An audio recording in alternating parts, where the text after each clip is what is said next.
day, everyone. Welcome to Ed 216 Advanced School Administration and Supervision. I am Joanne Rose T. Tacbo together with my partner, Mami T. Taclahan. Good morning, Doc Maxi Yanguas. So our topic for today is all about administration and supervision of extra class activities. What can I do?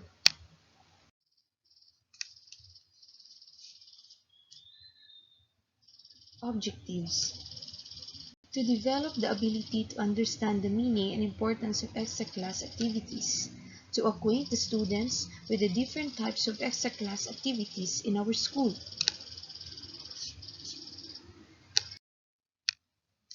to develop an understanding of the principles used in the administration and supervision of extra-class activities. Introduction. The term extra-class activities or co-curricular activities is also known as the extracurricular program that includes informal activities of all kinds outside formal work of the classroom but subject to some measure of control by the institution. It plays a part in the education of the individual but are not a part of the course study. They can be looked upon as forms of activity that are completely divorced from the teaching-learning situation or outside of the regular schoolwork. The term extra-class activities cover a variety of pupil or student enterprises, such as the various athletics and music organizations, debating societies, school papers, glee clubs, science clubs, and many others. Extra class are highly beneficial when properly administered and supervised. The responsibility of the school to provide extra class activities is demanded by the needs of the students for leisure employment. The extent to which a school should engage in sponsoring extra class activities depends on the whole educational program of the school. It should be planned to supplement the regular program of the various classrooms and not to duplicate them. The educational values of extra class activities. Extracurriculars. Extra-class activities, if properly integrated with the rest of the curriculum, will give the learners opportunity of realizing the modern aim of education and the development of integrated personality. Extra-class activities will bring together learners from all over the school to participate in the interesting activities which are of service to the whole school. Hence, the habits of cooperation, fair play, and general citizenship, which are essential in a democracy, develop. Extra-class activities will give learners opportunity to develop a school spirit which lead to a better relationship between the school, the home, and the community. The learners are the best public relation agents of the school. Extra-class activities will give learners opportunity to develop a school spirit of leadership and fellowship, which are essential for good citizenship. Extra-class activities will give the learners opportunity to discover their special abilities and interests, which are the basis of vocational interest and vocational selection. Interest developed in extra-class activities will have a tremendous influence upon life patterns. Extra-class activities will give the learners opportunity for training in the wise of leisure time, which will carry over to some extent and serve to enrich the leisure hours of his adult life. Extra-class activities will give the learners opportunity to develop the important habits, abilities, skills, and attitudes necessary for active life in a democracy. The regular curricular activities are not sufficient to accomplish this generate aim of education. Basis for the organization of activities. Planning. Planning is an essential element for all organizations. The degree and effectiveness of your company's planning process develops your company for both the present and the future. Some organizations have a very formal process that ultimately produces a thorough and executable plan for each of the company's operating quarters. Plans are created for sales, products, and systems. Next is staffing. Maintaining the proper staffing levels is essential for all companies. Having too few people means poorer customer service and even weaker financial performance. Too many employees drain profits and creates redundancies that harm the profitability of your organization. Keeping exactly the correct number and mix of talented people in your company is essential for survival, and constantly having a pool of promotable and talented associates is a daily job for all successful companies. Budgeting. An organization must have a solid budgeting process, or profitability and success will suffer. Consistent budgeting over time helps when producing an estimate, but the involvement of everyone in your community in the budgeting process is the best way to ensure accuracy.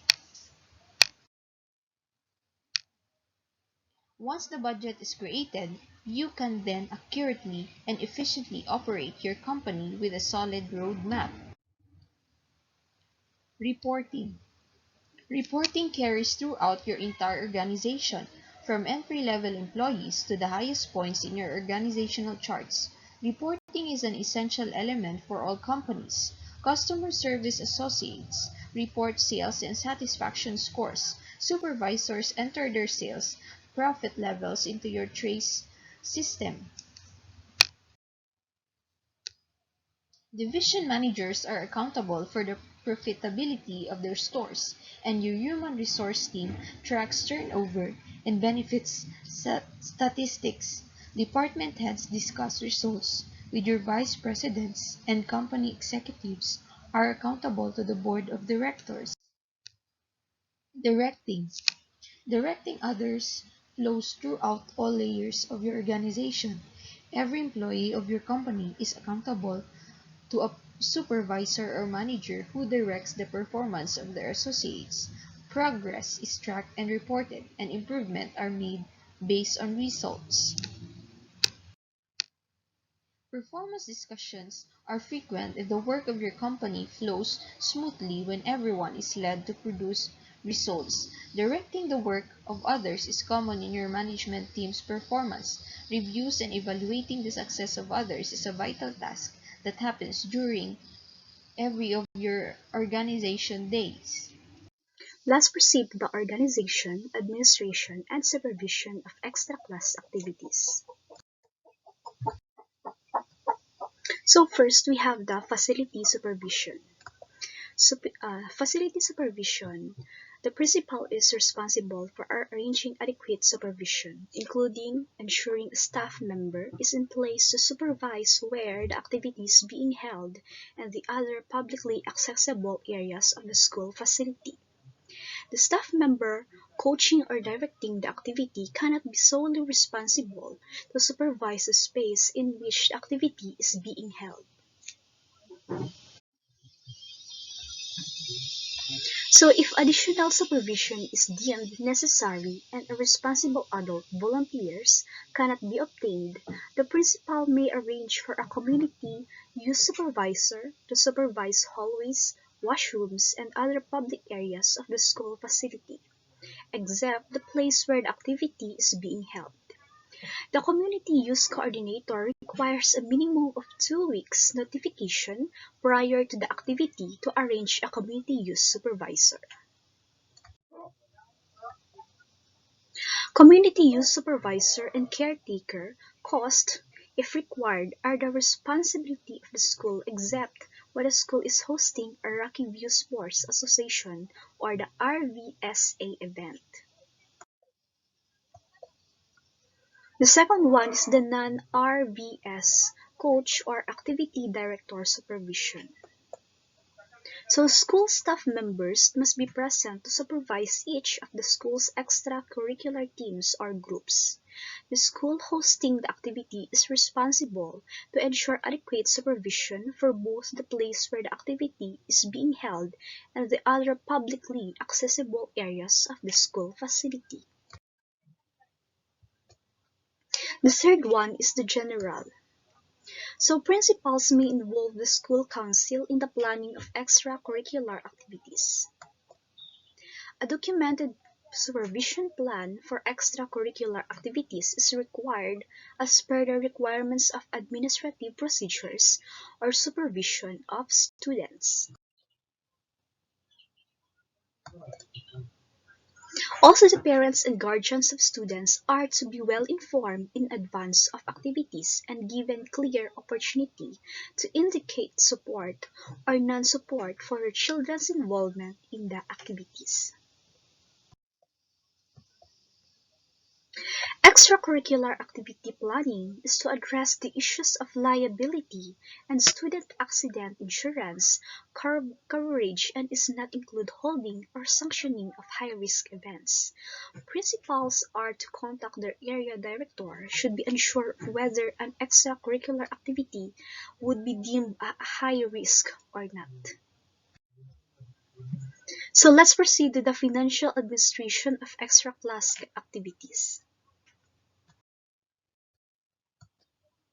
So activity funds are established to direct and account for monies used to support co-curricular and extracurricular student activities. As a rule, co-curricular activities are any kinds of school-related activities outside the regular classroom that directly add value to the formal or stated curriculum.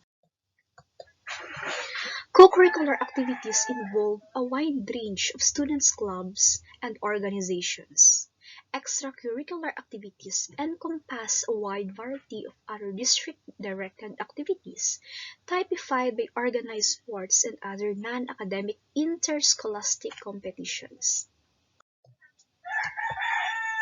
So we have here the student activity funds. So these funds support activities that are based in students' organizations. Students not only participate in the activities of the organization, but also are involved in managing and directing the organization's activities. We have the approval to disperse monies from the Student Activity Fund may rest to the student organization and its sponsor rather than the Board of Education. So example, we have here the Art Club, the Auto Club, the Class of 2007, Class of 2008, Debate Club, Drama Club, Foreign Language Club, Journalism Club, and the Student Council. So in district activity funds, we have here, funds belong to the district are used to support its curricular and extracurricular activities and are administered by the school district. Approval to disburse the district activity fund monies, however, rests only with the school board. In other words, the district determines how district activity fund monies are spent and which district programs receive support. For example, during athletics, band uniforms, book a fair, lyceums, music concerts, school plays, special field trips. Student activity funds remain under the control of the school principal and are accounted for at the school site. So district activity funds, in contrast, should be included with all other district funds and deposited in the district's accounts. Again, these recommended fund classifications are appropriate within the definitions provided. Individual state laws may dictate the use of other types of funds. That's all for today. Thank you.